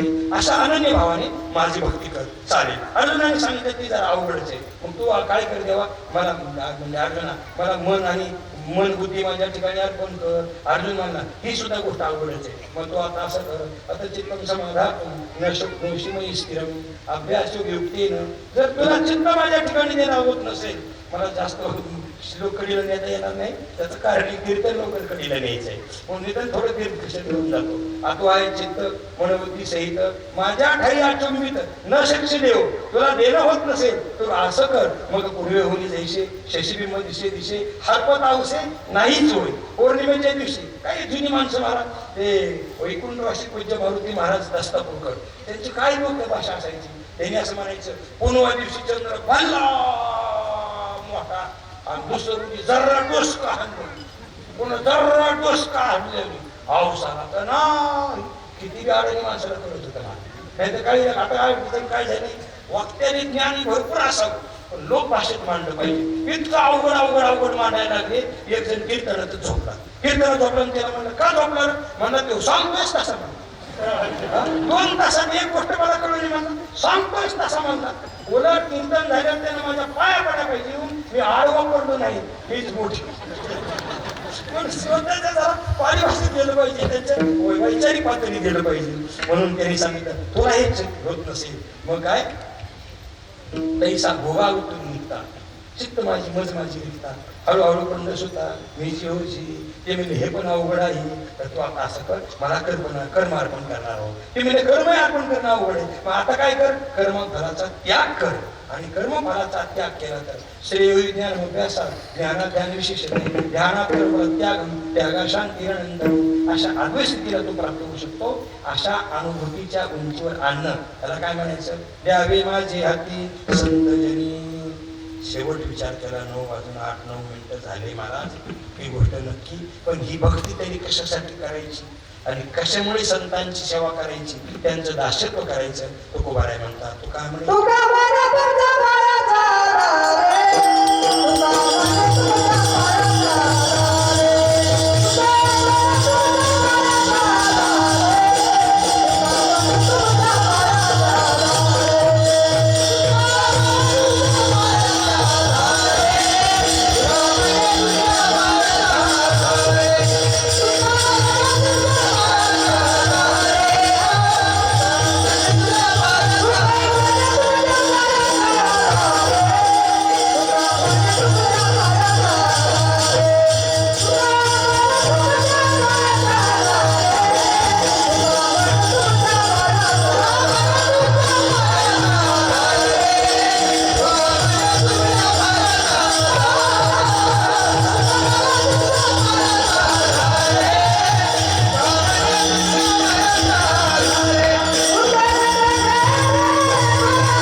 पायाच्या आधारे उतरीन खरी भवनदी. तुमच्या पायाच्या आधारे या शब्दाचा अर्थ आहे पादशक्तीने स्वरूपता, संतांची लक्षणं, संतांची जीवनातली साधना याच्या आधाराने भवसागरातून पलीकडे जाता येतं. आता एकच वाक्य राहिले बघा, भवसागरातून उतरीन खरी भवनदी. भवनदी काय आयात नद्या पडल्या का? आणि त्याच्या उपरीत सरकार बेजार झाले, विजय देता देता मोठमोठ्या कंपन्या बेजार झाल्या आणि त्याची खोटी बोले पिलं उचलता माणसं हुशार झाली. माणसं हुशार झाली. दुष्काळाने माणसाला बरीच ट्रेनिंग दिली, लबाड कसं वागावं, हुशार कसं व्हावं, चांगली गोष्ट असते. लक्षात म्हणजे बोट पोळल्याशिवाय पाण्यात बुडवायचं कळत नाही माणसाला. तसं हे असं होत गेलं. सांगा ह्याच नद्यात कुठली नदी आणली? थोडंसं दाखवून दृष्ट्या लक्षात घ्या. ही नदी म्हणजे कोणची? दैवेशा गुणांनी मममाया दुरत्या. या नदीचं लक्षण बघा तुम्ही. ह्याच्यात लक्षणात असं आहे की ज्या विकार आहेत मग काम, क्रोध, मद, मत्सर, दंभ, अहंकार, याच्यातून पहिलं तिला जाणं अवघड आहे. एक वाक्य लक्षात ठेवा, कधी नाही की आज समाजाला याची गरज पडली. जुन्या काळात आई वडिलांच्या सहवासातून, साधू संतांच्या सहवासातून, ज्येष्ठ मंडळीच्या सहवासातून न्याय नीतीने वागण्याचं दडपण लोकांवर अशा प्रकारचं होतं. एखादा तरुण पोरगा तर रो विडी वाढायला लागला आणि ज्येष्ठ माणसं जर टिकून आली तर मुलगा बोळात पडायचा, म्हातारी माणसं आली. आता पोर म्हातारच म्हणते तुझ्या पिढीला माझी पिढी पेटवून घेऊ दे. राहिले का काही? विचार करा तुम्ही. विचार तर भवसागरातून तरुण जाणं म्हणजे माझी सुशिक्षित माणसाला विनंती महाराज, ही काय भ्रामक कल्पना नाही. विकारातून तरुण जाणं ला गरजेचे. एक विजय मांडल्याच्या मनात जर लोभ नसता महाराज, एवढे पैसे जर भारतात राहिले असते तर संपूर्ण शेतकऱ्याचा सातबारा कोरा ठरला असता. अरे एकाच्या मनात लोभ आला, त्या भारत मातेची केवढी इस्टेट परदेशात गेली आणि तो किती बदनाम झाला आणि आपण किती बेजार झालो. अरे उदगीर सारख्या शहरात लेकरांनी आईचा गळा चिरावा, काय पुरोगामी आणि काय प्रगती. जरा लक्षात ठेवा, समाजातली नीती मूल्य जर पायदळी तोडवली जात असतील तर समाजाचा भविष्यकाळ धोक्यात आहे. पुन्हा लक्षात ठेवा, समाजाचा भविष्यकाळ धोक्यात आहे. किती जरी तुम्ही प्रगती केली, चंगळवाद या चंगळवादानं इतकं वाटवलं की कसली बिचारी बाई मातीच्या चुलीवर भाकरी करीत होती, पण या हुशार चॅप्टर माणसाने किचन वाटा आणला मला. बसलेली बाई उभं गेला म्हणलं तू का उभा राहून स्वयंपाक करायला? महाराज कोणी जिल्हा परिषदेला उभा राहिले, कोणी पंचायत समितीला उभा राहिले, कोणी लोकसभेला राहिलं, कोणी विधानसभेला उभा राहिलं, आम्हाला कुठंच उभा करीन. त्याच्यामुळे मी घरच्या घरीच उभा राहिलो. किती चाललंय? 4 लाखाचा किचन वाट असतो, त्याच्यात त्या ट्रॉल्यात असतात महाराज. एखादा मिनिट जास्त झाला तर होऊ दे, खाण्याची पोट चाकताना उचलून जेवण ट्रॉले असत महाराज. इतके मोठे ट्रॉले. एका पोराने विचारलं एवढे ट्रॉले स्वयंपाकघरात कसं म्हणून? मी म्हणलं मम्मी जर रुसली तर पप्पा तिला मध्ये घालते आणि पप्पा रुसली तर मम्मी त्यांना मध्ये घालते. फक्त म्हणलं कुणी करून बाहेर जाऊन एवढा मोठा किचन वाट असताना स्वयंपाक होतोय का त्याच्यात? अरे वारकऱ्यांना नारळ फोडा, तुम्ही त्याला अंधश्रद्धा म्हणता? वारकऱ्यांनी देवाला फुलं वाहिली तर तुम्ही त्याला अंधश्रद्धा म्हणता? आणि तुम्ही जर मोठ्या लोकांच्या भेटीला गेल, तुम्ही हे फुलन वायपट ठेवता कशाला करता? असं लोक म्हणतात. तुम्ही लक्षात, तुम्ही मोठ्या लोकांना जर सन्मान करायला तिथे बुके घेऊन जाता, त्या बुक्याचा काय उपयोग आहे का? माझी विनंती, तुम्हाला जर व्यवहारात पाहिजे असला तर मोठ्या लोकांना भेटायला जाताना कांद्याची गड्डी घेऊन जात जावी, मेथीची पेंडी घेऊन जावी, दोडके कारल्याची पिशवी घेऊन जाते. त्याच्या उपयोगाला तरी पडेल. तुम्हाला कळालं ना, मला नाव ठेवायला, तुम्हाला लायसन कोणी दिलं त्याचा विचार तुम्ही करण्याच्या गरज आहे महाराज. वास्तवतेकडे जाण्याच्या समाजाला गरज आहे. आणि कुणीतरी असं स्पष्ट बोललं पाहिजे, त्याच्याशिवाय आपल्या डोक्यातली झळमट निघत नाही. हे मुद्दा मी गावणार शब्द वापरतो, लक्षात ठेवा. आता काय झाले, खूप अवघड शब्द वापरणं, इतके अवघड शब्द वापरण्याची म्हणजे लोकांच्या डोक्यात आले धर्म म्हणजे बाबाच्या पाया पडणं आणि आपल्याला आयुष्यात काहीच नाही. अरे किती दिवस या समाजाला धर्माची गोष्ट वास्तव कळू द्या. समाजाला खऱ्या अर्थानं सामाजिक मूल्य आणि विज्ञानाचा दृष्टिकोन या धर्म विचाराने कसा दिला ही समोर येण्याची गरज आहे.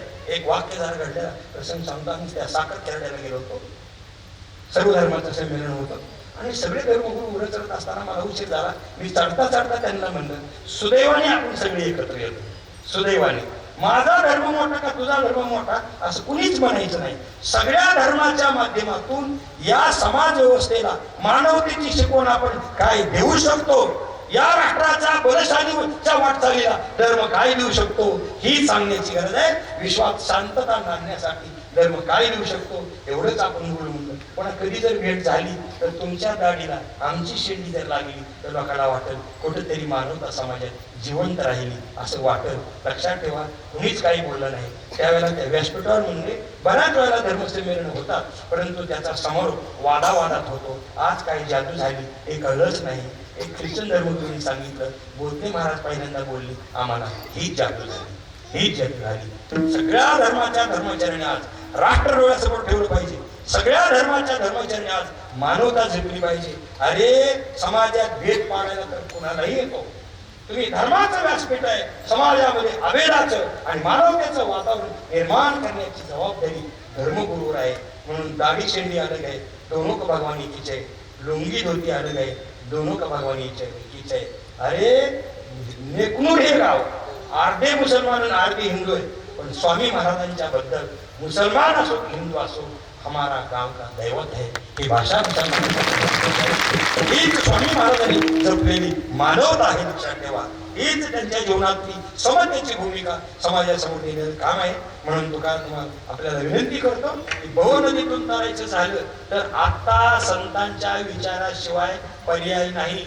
चंगळवाद इतका बोकाळा, कधीतरी एखाद्याला शुगर असायची, आता 50% शुगर आणि 50% लोकांना बीपी आहे. महाराज वडापाव वडापाव वडापाव वडापाव उतापा आणि उलता पालता दोन चटाकली तोलून खायचं आणि करून हागायचं. काय राहिले पहिले लोक बाहेर हागायला जात होते आणि घरात जेवत होते. आता बाहेर जेवायचं घरात बसून हागायला लागले. ही काय प्रगती झाली?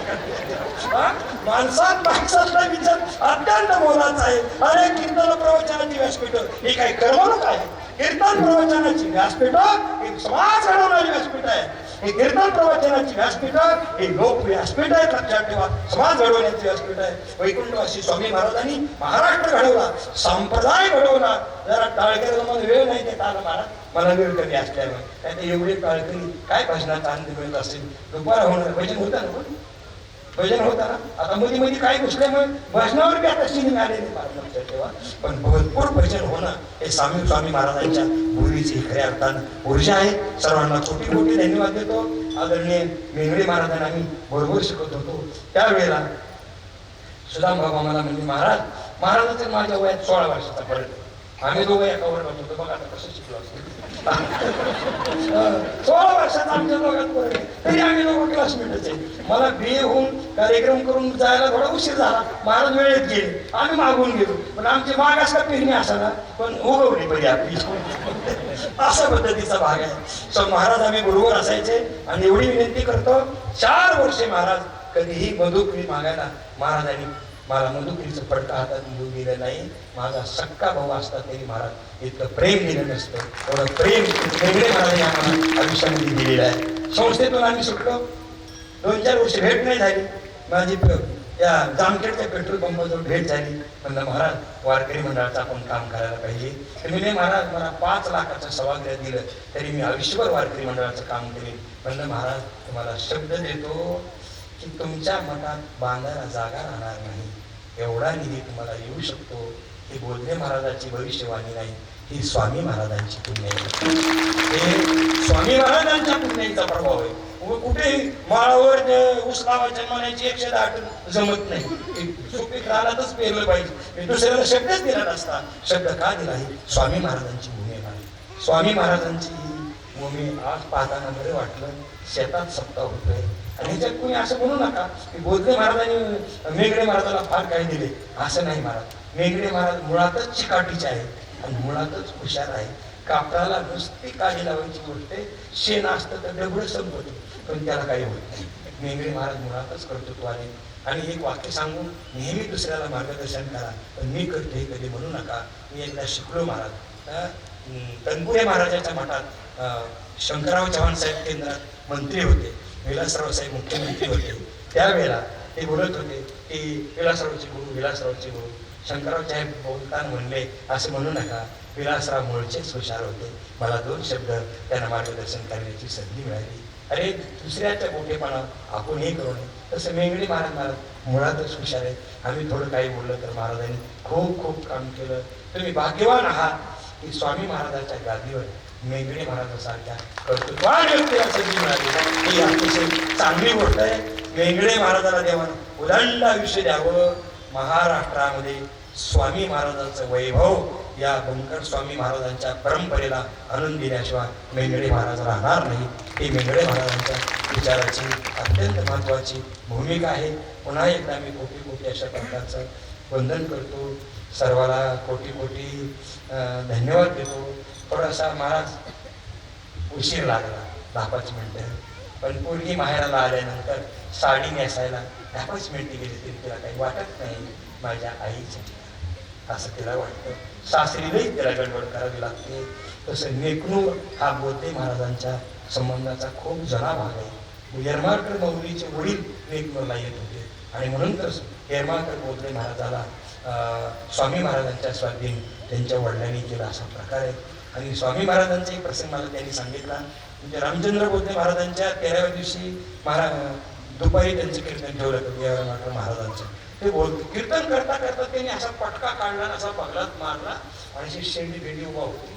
मी त्यांना म्हणलं, माझे चुलते असं म्हणलं, काका कीर्तनात कसं काय पटका काढला? तर आम्ही 10 शब्द बघू रे, तुम्ही तर ते पटका बगलात मारला. की म्हणजे अरे आम्ही स्वामी महाराजांच्या सहवासात वाढले. स्वामी महाराज कीर्तन सांगताना रंगात आले की डोक्यातला पटका काढायचा, असे बगलात मारायचे आणि सांगायचे, तू जसं मला विचारलं ते माझे चुलते असं मला म्हणजे, प्रकाश तू जसं मी मला विचारलं तसं मी सुद्धा स्वामी महाराजाला विचारलं की स्वामी महाराज पटका बगलात का मारला? स्वामी महाराज म्हणजे अरे ज्ञानवा, तुला कळतं का? पट्टीच्या पद्धतीची बत्तीच्या वरती असतं ना, तरी टप्पर असतं बत्तीच्या वरचं असतं आणि ते टप्पर बाजूला काढलं की बत्तीच्या उजेड फक पडतो. तसंही वरचं टप्पर काढलं की माझी बत्ती फकून फुल चालली. अशी मोठी मंडळी होती. असा तोडका मोडका अभंग आपल्याकडे मांडता आला, सेवा करता आली, ही सद्भावना व्यक्त करतो. या ठिकाणी सेवेला पूर्णविराम देतो. काळे साहेब, काळे साहेब आपल्या नाव उल्लेख करतो त्याच्यासाठी सगळ्यांनी नेमकून करायला मी धन्यवाद आजच्या प्रसंगी देतो. अधिक काही न बोलता सगळ्या मृदंगाचार्याला कोटी कोटी धन्यवाद देतो. राहिलेल्या दिवसात त्याचा खूप मोठा लाभ घ्या. एक नाव नाही घेतलं तर माझी चूक राहील.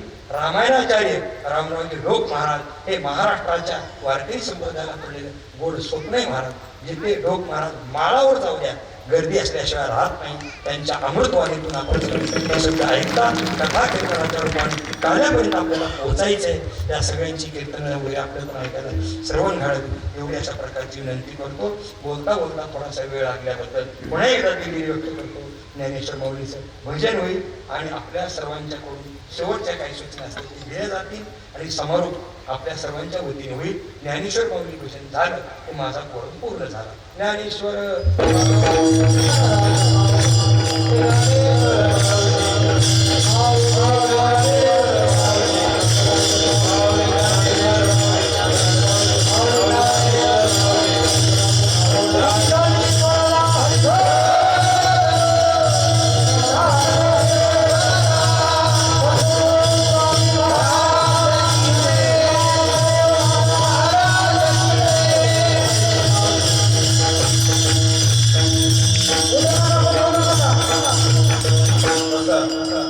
बसा मावशी, मावशी बसल्या बसल्या बसल्या बस.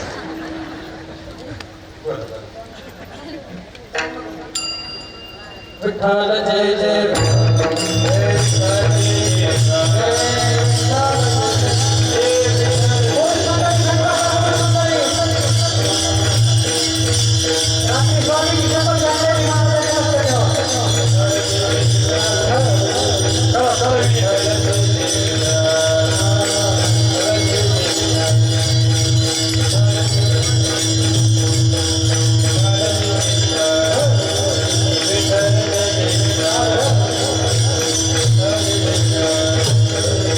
Thank you.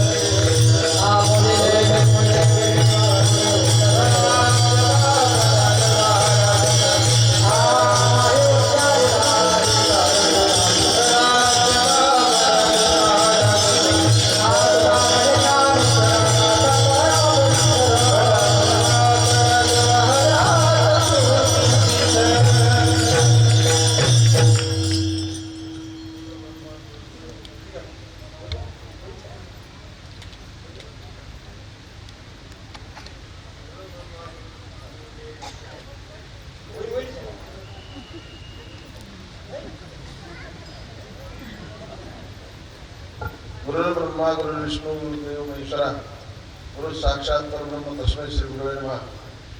स्वानंद सुप्रवासी सद्गुरु महाराज यांच्या पुण्यतिथी शताब्दीच्या निमित्ताने आणि गुरुनाम गुरु बंकट स्वामी महाराजांच्या अमृत महोत्सव निमित्ताने निमगुर या क्षेत्रामध्ये चालत असलेला भव्य दिव्य अखंड हरिनाम सप्ताह आणि या सप्ताहामध्ये आज आदरणीय पूजनीय गुरुदेव प्रकाश भोसले महाराज अखिल भारतीय वारकरी मंडळाचे ते राष्ट्रीय अध्यक्ष आहेत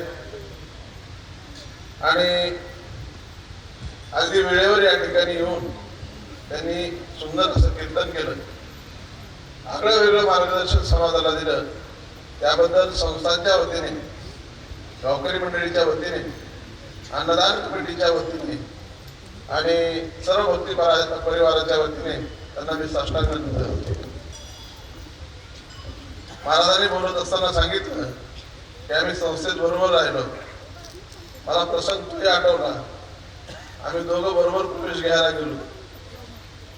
वारकरी शिक्षण संस्थेचे त्यावेळेचे अध्यक्ष विठ्ठल महाराज चौधरी त्यांना मोठे भाऊ म्हणायचे. ते मला म्हणले तुझं वय किती आहे? मी म्हणलं माझं वय 16 वर्षाचं. आणि तेवढ्यात महाराजांनी विचारलं तुमचं? ते म्हणले ह्यांचे दुप्पट आहे तुझे मला. आता महाराजांनी उल्लेख केले त्यांचे दुप्पट आहे म्हणले. आणि ते म्हणले शिक्षण किती झालंय? त्यांनी सांगितलं मी LLB करायला निघालो होतो.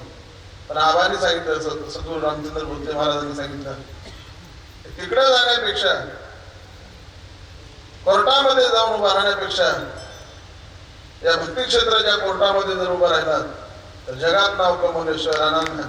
आणि म्हणून महाराजांच्या मार्गदर्शनाखाली सतत कार्यक्रम आम्ही करत असतो. आणि सांगायची जागा नसते तुम्हाला सांगतो की महाराजांनी जे आपल्याला मार्गदर्शन केलेलं आहे ते अमूल्य असं मार्गदर्शन केलेलं आहे. आणि वेगवेगळ्या विषयात स्पर्श करून आपलं कीर्तन पूर्ण केलं त्यांनी.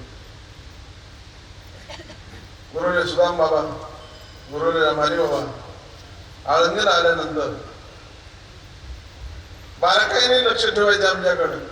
आणि गुरुले सुदाम बाबांनी सांगितलं, अगदी साई महाराजांच्या पुण्यतिथीच्या वेळेला सांगतो मी, हाताला धरलं आणि माझा हात त्यांच्या हातात दिला बरं का.